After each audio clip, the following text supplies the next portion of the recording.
Well, hello, friends. Mark Holmes here with my buddy Cowboy Joe Boo. And as always, thank you guys for watching, commenting, and subscribing to the Joe Boo Sports Report. Without you guys, man, this literally does not work. Let's get open for business here this Valentine's Day. In fact, let me get a little extra light here. And I'm wondering, why are you watching me right now?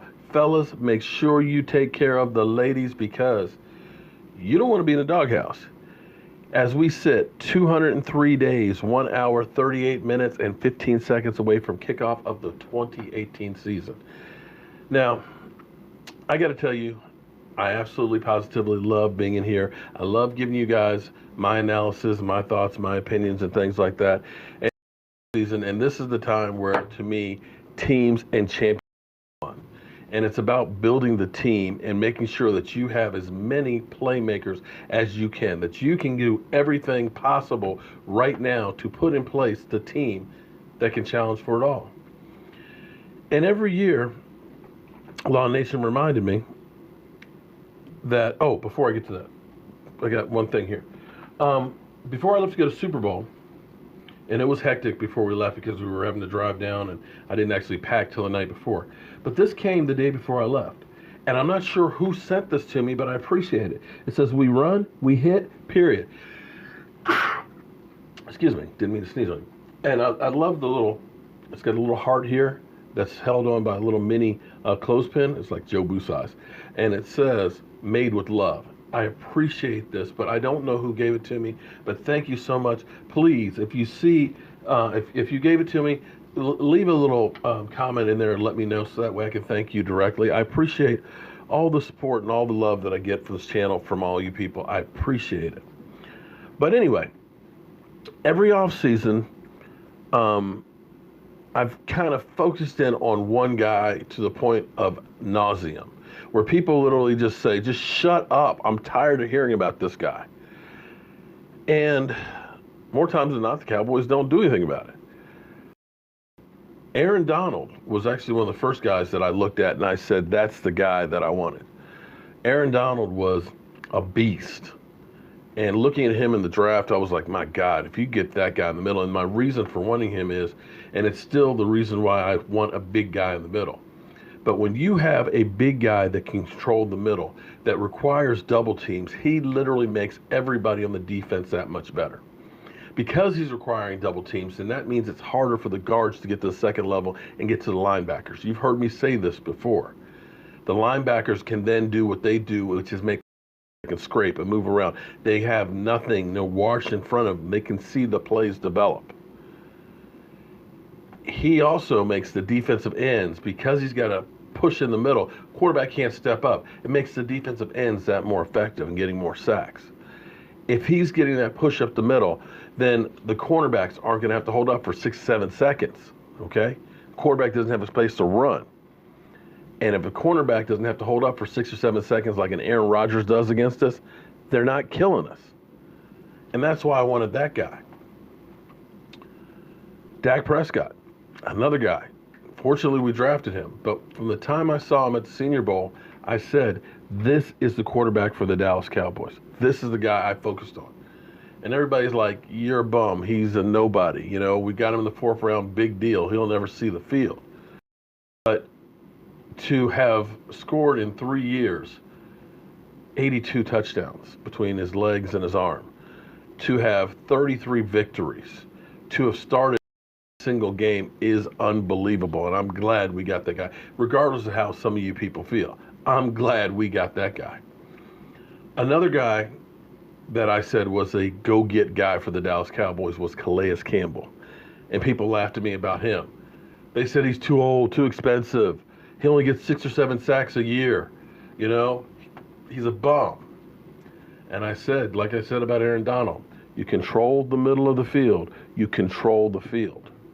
And I said, that guy, beyond his play on the field, is a leader on and off the field. He's a guy that doesn't cause problems like a Greg Hardy did, but he's a guy that makes everybody around them better. How did he do that season? Well, he went to Jacksonville, and Jacksonville ended up in the AFC Championship game, and he was runner-up for Defensive Player of the Year. You don't think we could have used that guy on the defense?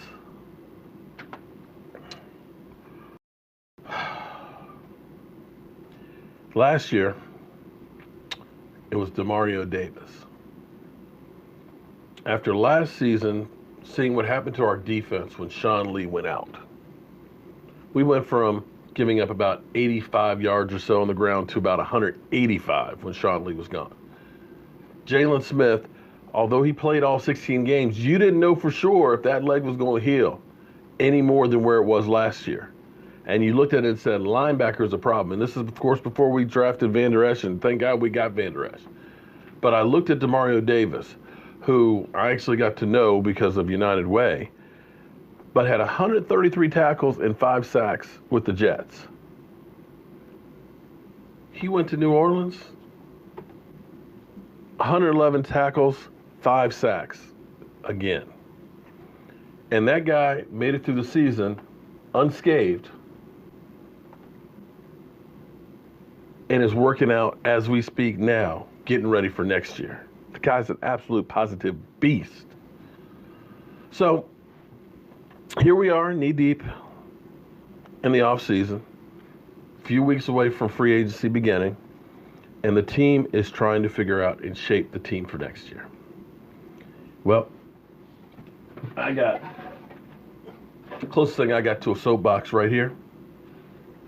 And I'm going to get on my soapbox. And I'm going to preach it.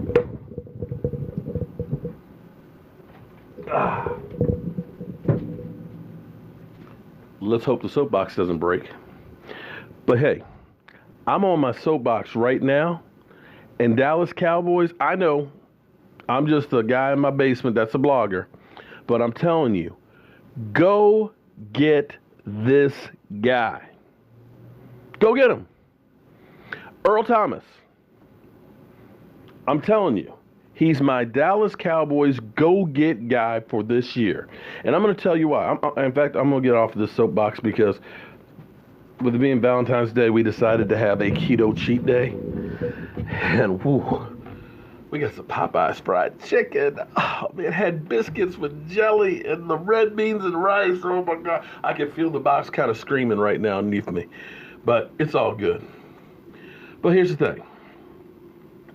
And I know the people out there that are saying, look, man, he's been injured the last 2 years. Understand there's injuries and there's injuries. It's one thing to have back and neck injuries because back can be fine and look structurally fine this week, but then next week you are sitting there in traction. We're talking about a broken leg. Alan Hearns broke his leg and should be good to go by August, and that was not just a regular break that he got. Thomas will be fine with that broken leg. But I'm going to tell you why you bring in a guy like this. He's a guy with experience. He's got that ring. He's been to 2 Super Bowls. He's seen it. He's a future Hall of Famer. From experience alone, it's almost worth it. Do you think Van Der Esch would have played as well as he did last year if it weren't for Sean Lee's presence? Because Sean Lee knows more than a lot of the coaches do about playing linebacker.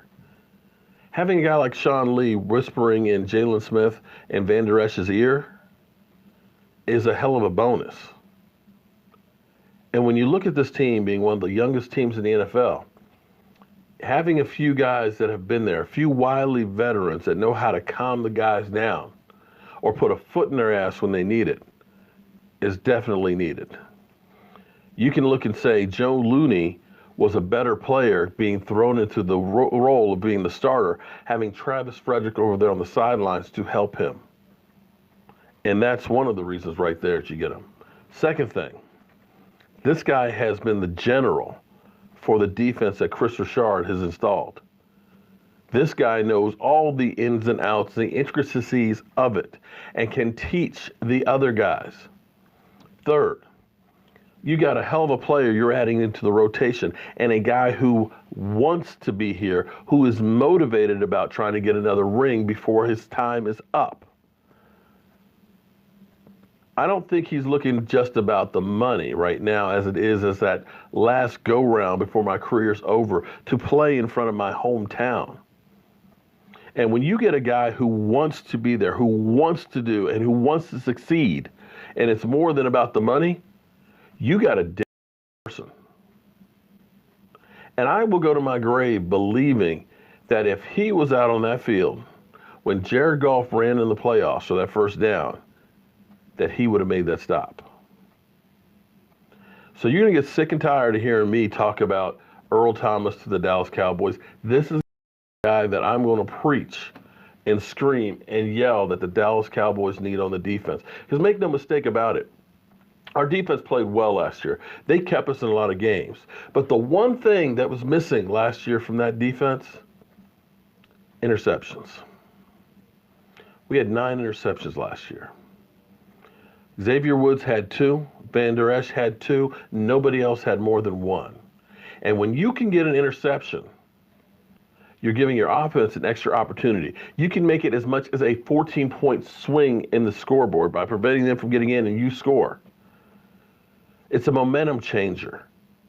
Make no mistake about it. Seattle won that game in Seattle because of this guy, because of the emotion that he brought out there in those 2 interceptions. He had 3 interceptions in 4 games last year. Had he played a whole season, that works out to 12. That's more than our whole team had last year by 3.